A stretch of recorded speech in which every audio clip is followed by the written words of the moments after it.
Hey everyone, welcome back to our channel. If you're dealing with a Frigidaire dishwasher flashing error code 199, especially on 2025 models, you're in the right place.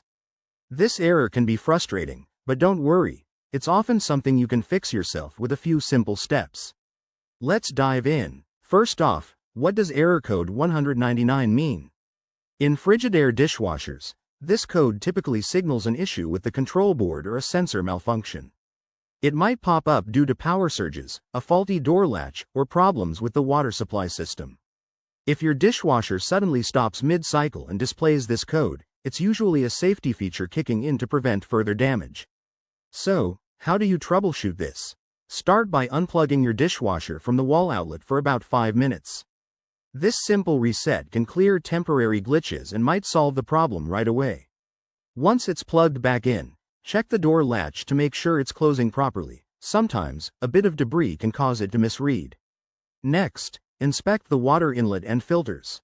Error code 199 could indicate a blockage or low water pressure. Turn off the water supply, remove the filter, and clean it thoroughly. While you're at it, ensure there are no kinks in the hose or issues with your home's water flow.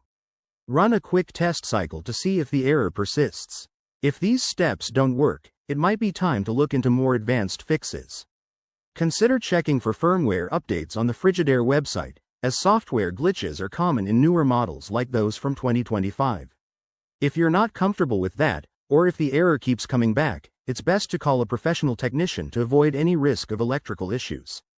To prevent this error in the future, always maintain your dishwasher by cleaning it regularly and avoiding overloading. Remember, regular upkeep can save you a lot of hassle.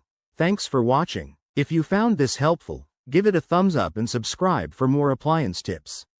Drop your questions in the comments below. I'll see you in the next video.